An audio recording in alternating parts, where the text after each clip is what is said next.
Afternoon, Arsenal and Tottenham will meet for the very last time at Highbury before the Gunners head to their new home at Ashburton Grove. This season, the two London Giants have been more closely matched than they have been in years, and with just 4 points separating the teams, they're set to do battle over that all-important fourth spot and Champions League qualification. We were far behind them, and we have done with difficult games coming up, and we had to combine Real Madrid, Juventus, and now Villarreal, and still we were 8 points behind Tottenham, and we still managed to come back to 4 points. That's why I feel that the team has done extremely well. And against the Tottenham side, we had a very good season. It's a very good opportunity for us to come back on them. I think they do well, you know, they do well, they don't concede a lot of goals, but I think we did pretty well, so otherwise we wouldn't be there, you know, in the fourth spot. We would have liked to have a result against Man United because we would almost be there then, but that wasn't to be, so we have to fight until the end of the season. There's enough riding on an Arsenal-Spurs encounter at the best of times, but there has seldom been a North London derby with so much gravitas. Numerous intriguing subplots surrounding the game have had supporters of both clubs on tenterhooks all week, and sparked debate across the watering holes of N17 and N5. I think for the youth in our team, we need someone who's going to lead us. And you see the performance, how everyone changes when Henry's playing. And we can look to other players to provide that level of leadership, but looking to Sol or a couple of other players, it's not coming forward. So for him to stay, I think, is massively important. So and that's the crux of our season has come down to this. It's not just whether we're going to get into Europe, it's whether one of the best players in the world is going to stay with our club at the end of the day. So we can't rely on a performance against Villarreal and then hopefully Barcelona. We've got to rely on this performance against Tottenham. It's a massive game. It's a massive game. We haven't had a North London derby where so much has actually been riding on this North London derby. I mean, obviously the games are normally for pride, but now it's more than pride. There's a massive pot of money at stake here. I also think that during this season, some of our players, their stock has risen considerably. There are a lot of so-called very big clubs sniffing around, the likes of Carrot, the likes of King, and they're ambitious guys, and I think they know that Tottenham is the place to be. But at the same time, you know, if 2 or 3 years go by and we don't have Champions League football, they're going to be thinking, well, it's great here, but we're good enough to be playing Champions League. So I think it's extremely important for us in order to really keep our players happy. While both squads boast a refreshingly youthful makeup, it is apparent that in other ways Arsenal and Spurs have adopted fundamentally different approaches to squad building. Arsenal's more cosmopolitan methods contrast with that of a Spurs team which started with 7 English players last weekend and has fielded no fewer than 13 English players in the Premiership this season compared to Arsenal's 2. Wherever you stand on this debate, the distinction is palpable, and although Arsene Wenger refuses to be drawn on the issue further, Martin Jol is more forthcoming. I don't think that it is important for an English club. I think it's important to us, you know. For me, it's important. So I think it's very good, even in the communication. In the spine of the field, we have a lot of British players, English players, if you like. But I think if they would tell me now that I will be champions of England with Dutch or French players, we would probably think about it as well. So I think that Arsenal is doing an unbelievable job with Arsene Wenger, you know, with mainly French players. So it's not essential, you know, to have only British players. But we are proud of the fact that we've got a lot of English players because it's an English club. Tottenham Hotspur is an English club. So for us, it's important that we've got the English players. But I can imagine other teams, maybe even Liverpool or even Chelsea, you know, if the foreigners make a good addition, give you extra quality, I think, why not? English football, as much as we want it to be English, it is very much a European game now, and that's not necessarily in the style of football that we play. It is faster in many respects, physically it's harder, but it's part of Europe. So I don't see the lack of English players in the current lineup as being a problem. I think it's an advantage to a degree because you're always going to be going away to teams, having that knowledge, and players like Bergkamp bringing so much experience of other footballing styles, and you know, I don't think it's ever really a problem. I think it's a sad indictment. I'm not just saying this as a Tottenham fan, but I think it is a sad indictment that last night, when Arsenal played Villarreal, there was not in the whole squad, there was not one English player. The only English creature, basically, on that pitch was that squirrel, basically. That was the only thing that was born in England. Spurs have made remarkable progress under Jol following his appointment in November 2004. Whatever happens tomorrow, the club is guaranteed its highest ever Premiership finish and is likely to beat its Premiership points record of 62 as well. They want to achieve something, they want to make our fans happy, because that is the main thing. So it wasn't a big surprise to me, but maybe it's a surprise to be in the top 4, you know, because I always said that the top 4 clubs, you know, the big clubs like Liverpool and Arsenal, Chelsea, Man United, will be in the first 4 spots. And hopefully I thought we would be 5th or 6th, and then now we are 4th. So it is not a big surprise, but it is, you know, the fact is that we are doing well, so that is nice. But it's not only Tottenham who find themselves venturing into uncharted territory. While Spurs can focus on their remaining 3 Premiership matches, for Arsenal there's the potentially distracting matter of the Champions League to deal with too. So can Arsenal keep their eye on the ball and deal with the intensity of both competitions? We are responsible men, and responsible men take care of their future. And I would say the European Cup is taking care of the immediate, and the Championship is taking care of the future. And therefore, the players know how big it is for us to take care of next season, and take care of next season, get into the Champions League spot again. And therefore, that game tomorrow against Tottenham can help us to achieve that. You have to go all the way back to 1993 for the last time Tottenham took 3 points from Highbury, but this time around, just 1 point would be good enough for Spurs. Their judgment possibly clouded by one too many beers, we asked the experts how they saw things panning out tomorrow. If we get a goal in the first 20 minutes, I don't think Tottenham will be able to pull one back. So I think we've got to go out there and play at 120 miles an hour. My head says that we'll get a draw. My heart says that we'll stuff them 3-1. Well, here you can see how important this game is tomorrow, this North London derby. If Arsenal win, they go a point behind Tottenham with a game in hand. And with the games they have to play, Wigan, Sunderland and Man City away, Wigan at home, you'd expect if they win tomorrow, they will finish 4th. I think if they win tomorrow, they'll have that massive boost I can't see them dropping a point after that. I think they'll win those final 3 games as well and cruise to it. Well, I've got to say I've been mightily impressed with Martin Jol and what he's done at Spurs, and part of you wants him to get his reward and get that 4th spot. But I just think Tottenham, when the big games have come along, the Man United, the Chelsea, the record against the big teams, and I still think Arsenal are a bigger team than Tottenham. Yeah. They've not done it, so I just fancy Arsenal to be too good for them again. Well, it's uncanny, the similarity between obviously the 4th place battle with Liverpool and Everton last year, whereby Everton finished 4th, Liverpool 5th. Liverpool, both teams went into Europe, but this time if Tottenham finish 4th and Arsenal win the Champions League, Tottenham won't go in on 4th spot. But you think that that'll be immaterial anyway, because you think Arsenal? Yeah, I think it will go that well. I mean, the irony is incredible, isn't it? But I think that Arsenal, he took a chance. He was banking on Man United to beat Spurs. You know, he played a weakened side up there, and as it's panned out, it's probably it was wise to have rested those players, but it could have certainly gone the other way. They need to win that game tomorrow, Arsenal. Well, Arsenal have won the last 6 at Highbury, and they're difficult to beat at Highbury, but this is probably the best equipped Tottenham team if they're going to do it. Well, you watch Tottenham against Manchester United, they could have been a couple of goals up, and they created a lot of chances. They didn't put them away, and that's the worry. In a match like this, do or die, this could be worth 20, 25 million quid, this match. They've got to take the chances, and whether the pressure will get to them, it's not going to get to Thierry Henry, but will it get to Jermaine Defoe, will it get to Robbie Keane, you know? Fear for them at the back, you know, with Ledley King out. He's a massive player for them. That will be a huge loss to Tottenham. Well, we'll have a look at the head-to-head, and you can see that Arsenal really have had the upper hand. But Tottenham are playing with a lot of confidence, and of course there's no Ledley King.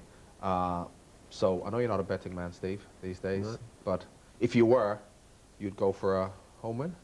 Yeah, I'd have to. I mean, it means so much to Arsenal. If Arsenal don't win the Champions League, the least way they've got to do is they've got to finish in the Champions League. The future, the short-term future of Arsenal depends. A, it could depend on this game, because Thierry Henry, at the end of the day, A, is not going to stay if they're not in the Champions League, and B, if they don't win the Champions League. So, you know, the whole future of the club's short-term future could depend on this. The short-term success could depend on this game.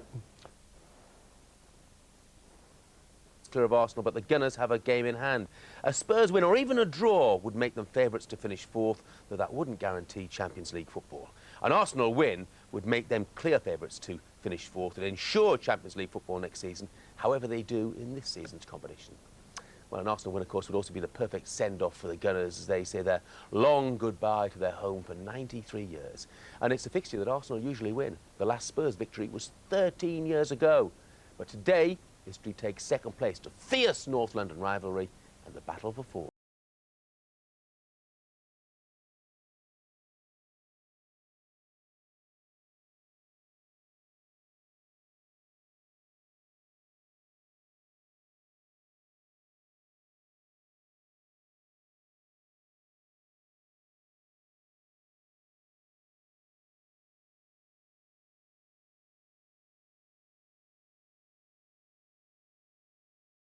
Let's cross live to Highbury right now, the final North London derby to be played there, of course, and Chris Kamara is in position. He'll be watching it for us this afternoon. Afternoon to you, Chris. Afternoon, Jeff. I think Arsenal fans regard this as a must-win game, Chris. Is that reflected in Arsene Wenger's team selection today? Well, it's difficult to answer that, Jeff, I have to say, because the big news is that Thierry Henry is on the bench. Fabregas is not involved at all in the game, so he's been rested. Arsene Wenger will be damned if he does, damned if he doesn't. The only thing I would say, if he's going to put Henry on the bench, why not start him? Because obviously he's only going to come on if the eventuality is that they're going to be chasing the game. Then the risk of injury, I think, when you're chasing the game becomes even more. Obviously the reason why he's leaving him out is because he wants him fresh and ready for Wednesday night. It's Jeff, I don't know, you know, at the end of the day, if they lose the Champions League final by 1-0 and they lose this game today, he's going to be wrong. But if they win this game today and they win in midweek, the manager's done the right decisions. Well, that's all well and good, of course, but he left Thierry Henry out at Old Trafford, and we saw what happened there. They were toothless without him, Chris. I agree, Jeff. I agree. You know, obviously it's easy from the outside, and it's you know, it's once you're out of the game, it's easy to look at other teams and say, I would have done this and I would have done that. I definitely would have started Henry. That wouldn't have been a problem. And if Arsenal had gone a goal up, 2 goals up, then bring him off immediately. Then say, right, go on, you've done your bit today. Now we put Van Persie on, then it's not a problem then. And then hopefully the game goes smoothly. The thing is, that might not happen. I mean, it's easy for me to be able to say that, but that might not happen. Thierry Henry might get a kick in the first 5 minutes of the game, and Arsene Wenger will sit back and think, well, I thought yesterday long and hard about leaving him out of the game. Why didn't I just do it? I might not have to play him at all today. Van Persie and Adebayor might score the goals that carry Arsenal through today. So it really is one of those, you know, damned if he does, Jeff, and damned if he doesn't. Well, Spurs had problems of their own, didn't they, Camille? Obviously, they've lost Jermaine Genius in training yesterday. There were big doubts about Anthony Gardner and Edgar Davids and Tainio as well. Are those 3 involved today? Yes, they're all involved, Jeff. Let's just have a quick look, see if Tanio's involved. I've got him on my team sheet. Yes, he's playing as well, Jeff. So that's Tottenham pretty much full strength. I've had a chat with a few of the players there. Andy Reid was drafted in because of that injury scare and all that yesterday, but he doesn't make the bench at all. But he's with the squad. Meadows obviously not fit enough to play today. But Spurs quietly fancy themselves. They do, you know, they're quite happy with the way they played against Manchester United in the second half. Maybe overcommitted themselves too much in the first half when they conceded the goals to Wayne Rooney's spectacular goal. But they fancy themselves today, and probably looking at the team sheet, Martin Jones probably thinking, no Thierry Henry to begin with. You know, that's where we've got to push the advantage as best as we possibly can. OK, Chris, thanks very much indeed. Look forward to hearing from you during the course of the afternoon. Charlie Nicholas, as an ex-Arsenal man yourself, what do you make of the decision to leave Thierry Henry on the bench for what has to be regarded as one of the biggest games of the season? Disappointed and surprised, I have to say. I know managers make big decisions like this, and I can understand a certain aspect of how he sees the situation for the midweek with the Villarreal game. But Arsenal are the type of team, Jeff, who come out the blocks. They're a real quick starting side, and I think Arsenal could probably, with Henry and with the problems that Spurs have had, and we've highlighted King in particular, I think Arsenal are the type of team who could easily be 2-0 at half-time here and then could change it. There's always a risk element. Even if Henry came off the bench, Jeff, with 20 minutes to go, every chance he'd still get a kick and could miss the game midweek. So that's a risk that you always take. But I just thought, the way that Arsene Wenger has been talking, there's no guarantee of winning the Champions League. We have to get 4th spot. And because of that, I'm really surprised he's left him on the bench. I think.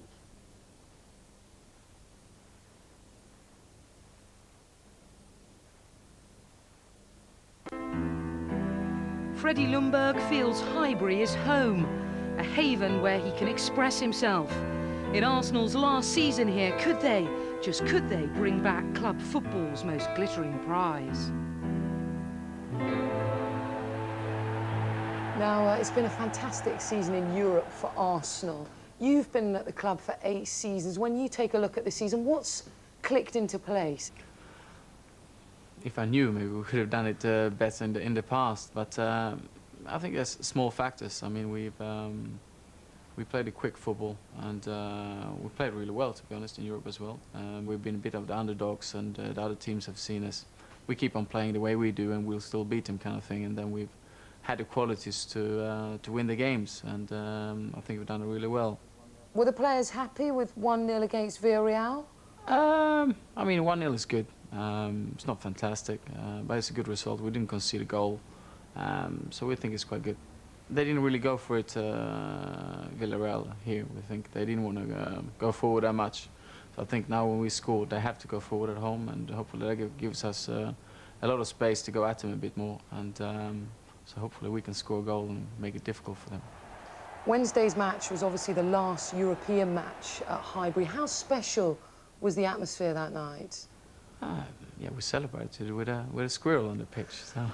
A squirrel is running through the Arsenal penalty area at the moment. Poor little soul. Where's he going to go? He's standing by the right post at the moment. Great run, isn't it, on the blind side there. It's in an offside position at the moment. Yeah, well, is he passive, though? The squirrel has left the arena. Oh, it's good. No, of course. I've had a lot of memories at Highbury, and especially in Europe. So, of course, it's sad, but we're going to go into a big stadium. You know, we can... Hopefully that will be a step forward for the club. So, hopefully we can have some good games there as well. What's the best goal you've ever scored there? Difficult to say. It's been a couple. Ljungberg. Henri. Nicely sorted out. Ljungberg! That's a lovely goal. Campbell's there. Vieira's there. And Ljungberg is there! The most memorable one is probably when I scored my debut against Man United and Schmeichel. It's probably, yeah, a very good memory.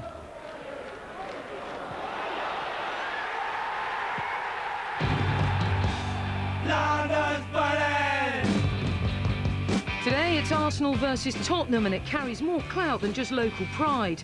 Both clubs are battling for that 4th Champions League spot.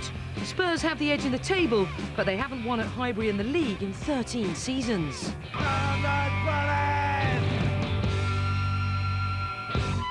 It's a big game, definitely a big game, you know. But we have a very important game on Tuesday as well, so you know, it's a very important period for us. But we have to focus on the game now, you know, play some good football.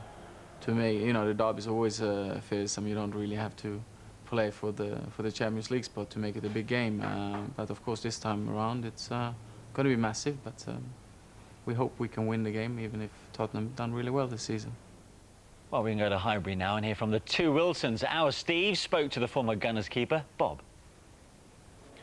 Well, Manish, here I am. Beautiful day at Highbury, and Bob Wilson is alongside me. Bob, there's been many, many great occasions between Arsenal and Tottenham over the years, but this is right up there in terms of importance. Oh, yeah, the championship win that I played in '71, obviously, and then a couple of seasons ago with the unbeaten side.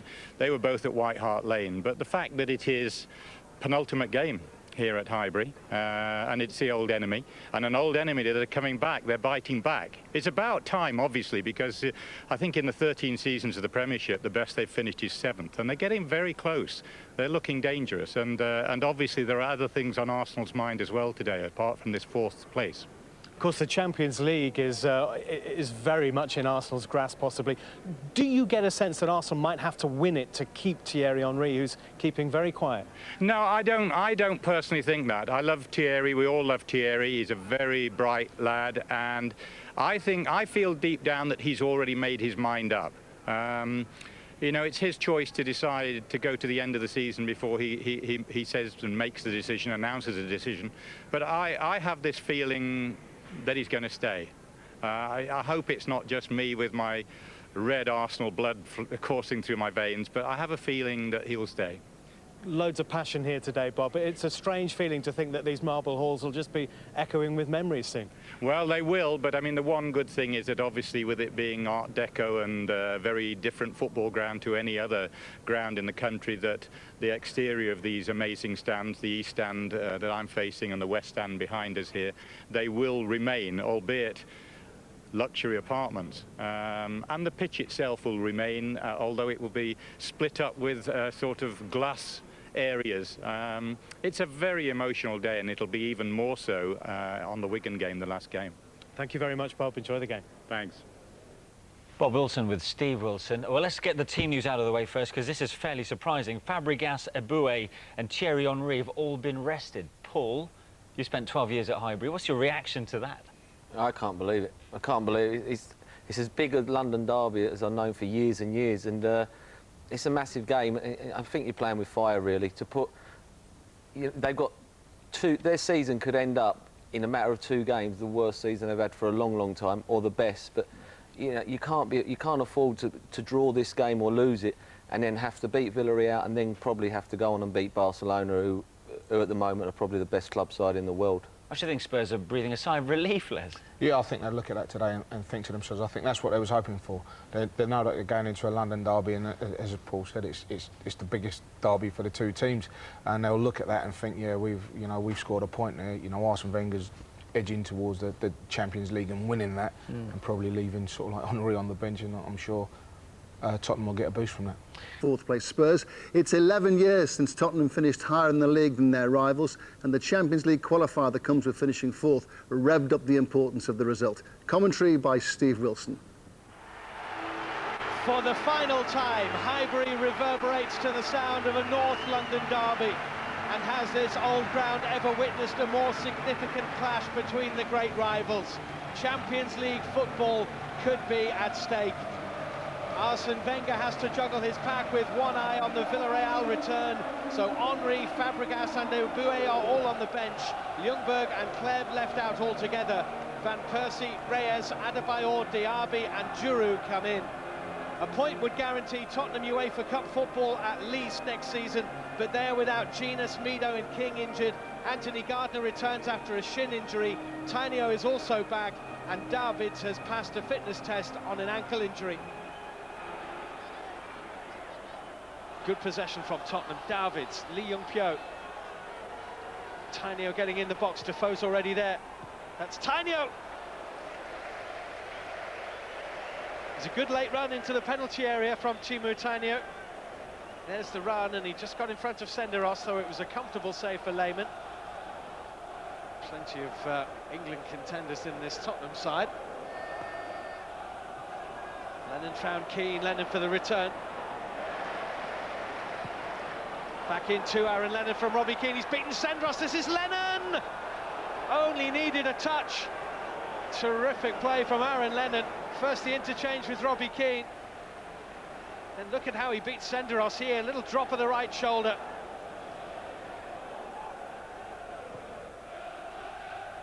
Lennon here.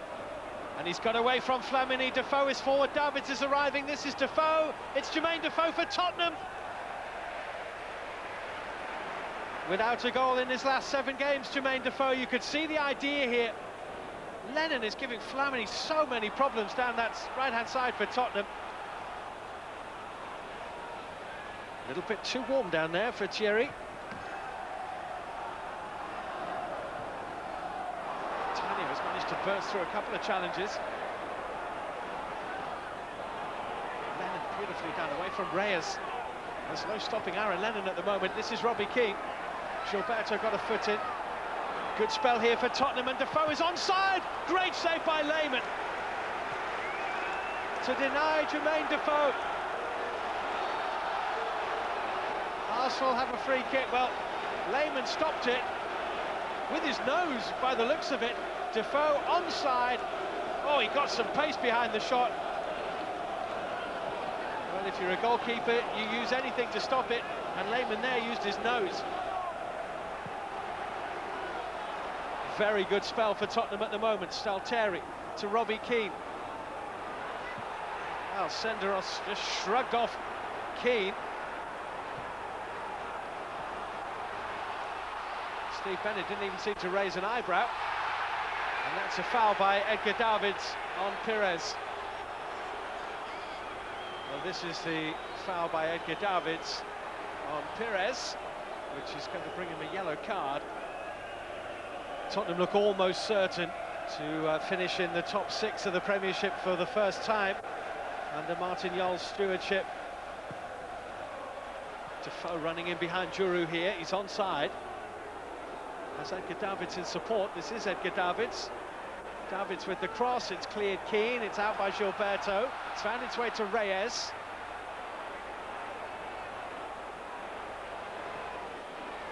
It's a beautiful ball to Van Persie. Oh, what a pass that was into the feet of Robin Van Persie. Easy for Robinson, really, but it's better from Arsenal.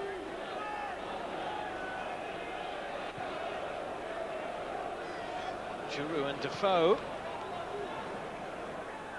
Needs some help, I think, Jermaine Defoe. Davids is the only one near him.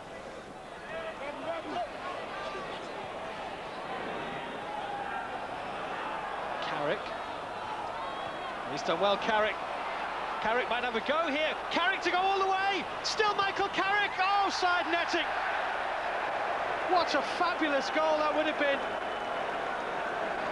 Look at Carrick here. How many does he beat? Beats Gilberto, beats Giroud, beats Touré, beats Lehmann. Angle beat him. It's a magnificent run by Carrick. Very nearly one of the finest goals you could wish to see in a North London derby. This is Gilberto from the Pires pass. Van Persie and Reyes in the middle. This is Van Persie. And still Van Persie, and no touch from Flamini. Edgar Davids for Tottenham. There's a close shave for the Tottenham goal. Robinson got a hand to it. It's a very tight angle. Robinson got a touch to it. Had Flamini taken a chance at the back post, he might have been able to walk it into the net. Thierry Henry looks to be making himself ready.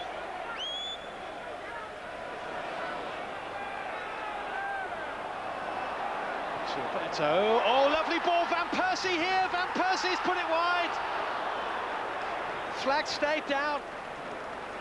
Great chance for Robin Van Persie here.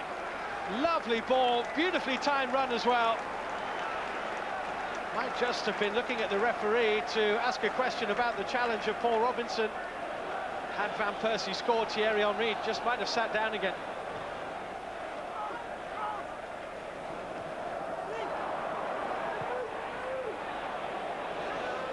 Davids. Defoe. Confronted by Diaby, finds Davids again. Lee Young-pyo on the overlap. Still Lee Young-pyo. Touré got a touch. Lennon with the shot, which was rightly left by Kolo Touré. Now Fabregas and Henry are coming on. Not often Thierry Henry comes on as a substitute, only twice before this season has he come off the bench. He scored 2 goals in those games.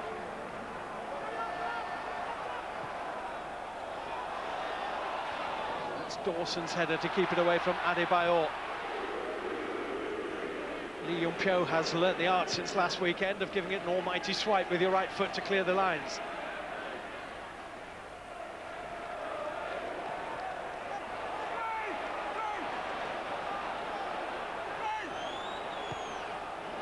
Carrick infield to Tainio, to Edgar Davids, who's onside here. Robbie Keane arriving in the middle, and Robbie Keane has scored for Tottenham.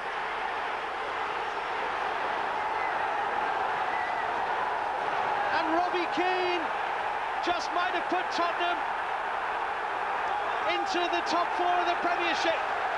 Jens Lehmann unhappy because Spurs continued when Arsenal had a man down. Edgar Davids played on. Emmanuel Eboué was down, and Tottenham did not stop. This is how Eboué got injured. I think it was a collision with his own player. Tottenham did not stop to put the ball out of play. And Edgar Davids fed Robbie Keane, and Robbie Keane scores his 8th goal in his last 9 games. And Tottenham Hotspur lead at Highbury in a game on which Champions League qualification could depend. Arsene Wenger and Martin Jol, there were handshakes between the two before the game. There are stares and eyeballing during it. Here's Flamini. Lee Young-pyo with the header, Pires onto it, Adebayor looking for Thierry Henry, Adebayor in the middle, Pires in the middle, Reyes in the middle, Henry to try and get the better of Lee Young-pyo. He's found Reyes, oh, good save by Robinson, what a good save. Eboué is there, and he can't keep the ball in play. Crucial stop by Paul Robinson. This next 20 minutes could be amongst the most significant ever played between these two clubs. Eboué for Arsenal. Thierry Henry. And Eboué, still Eboué, angle disappearing. It's Reyes. It could go anywhere and it ends up in Robinson's hands. Pinball from Reyes of two Tottenham defenders into the goalkeeper's hands. Arsene Wenger, I don't think I've ever seen him like this. If Arsenal don't recover in this last 10 minutes, it's hard to see them qualifying through the league. But it's Adebayor. And it's Thierry Henry. And Henry is magnificent! It's absolutely magnificent!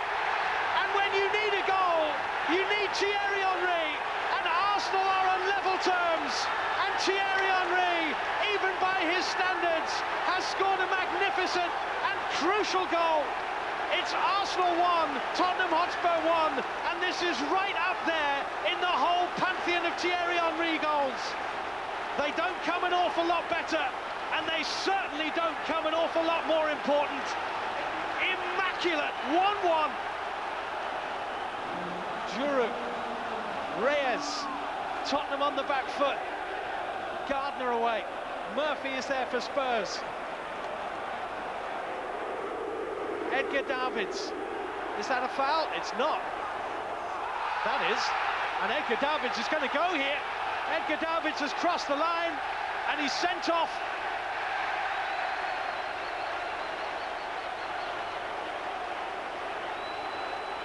I don't think he needed the push from Fabregas to make his way. Edgar Davids is sent off with 5 minutes to play at Highbury.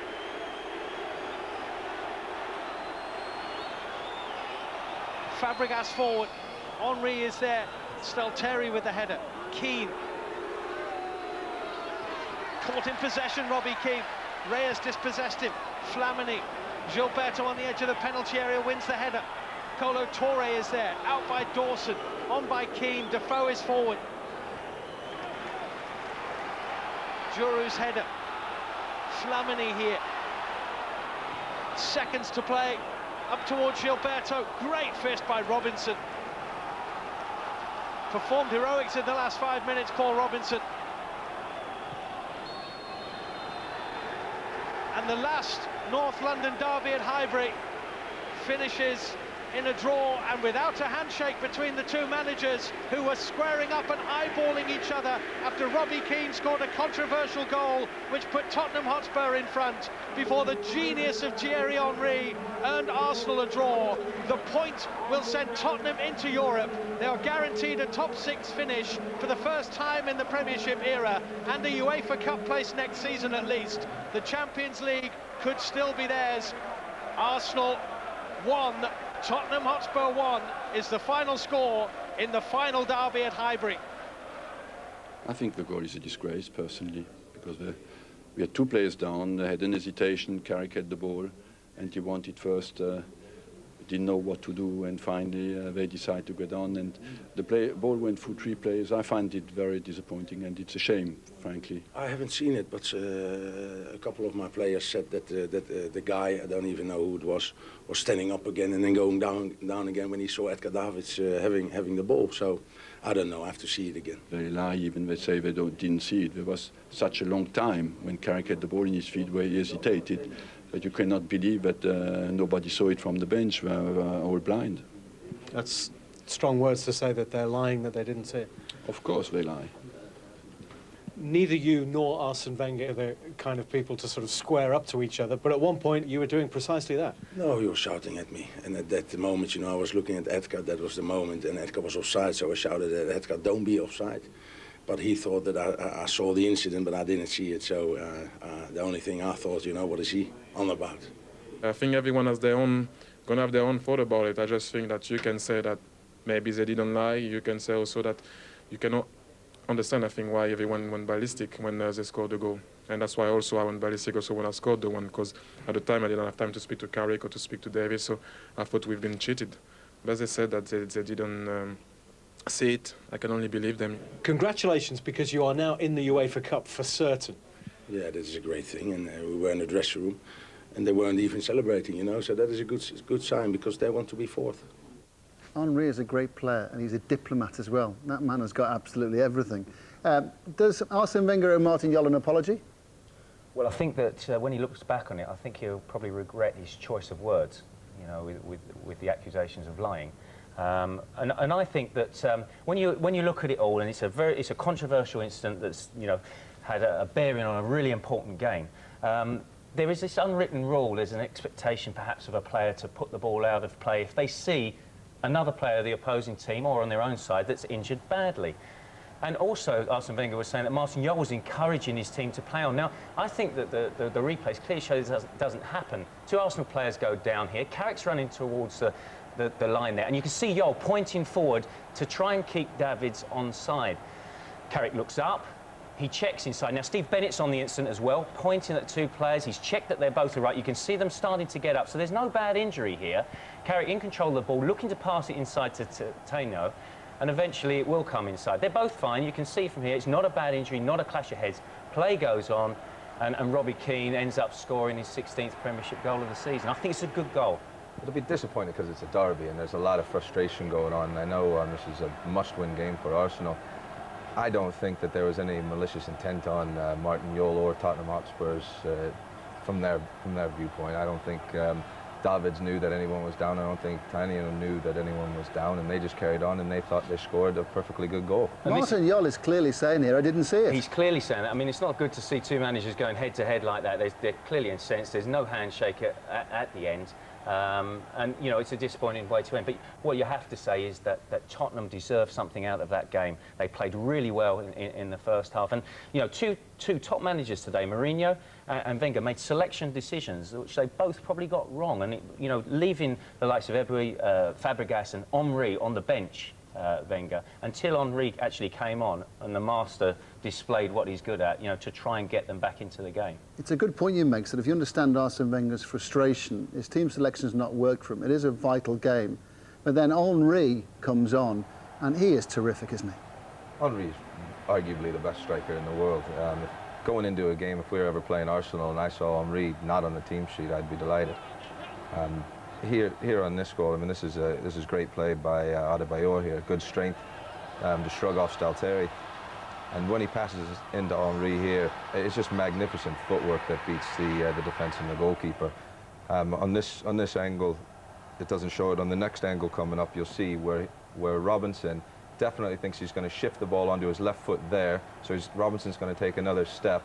He just flicks it there with the outside of his right foot. Robinson can't get grounded and it's in the goal. What a magnificent finish. There is no player in this country and perhaps in the world that can play at the speed that Henry does with the control and balance that he does. Do you think football fans will find it something ironic that Arsene Wenger won't accept Martin Jol's case that I didn't see the incident from the dugout where I was? Well, he certainly said that himself a few times, and I think, yeah, you can't say that about an opposing manager. And I think that it shows. I think the replays show that Martin Jol is clearly watching the play and trying to keep his own player onside, and there's no malice in it at all. So we understand the frustration, but perhaps an apology is due at some stage of the future. At least shake hands. Yeah.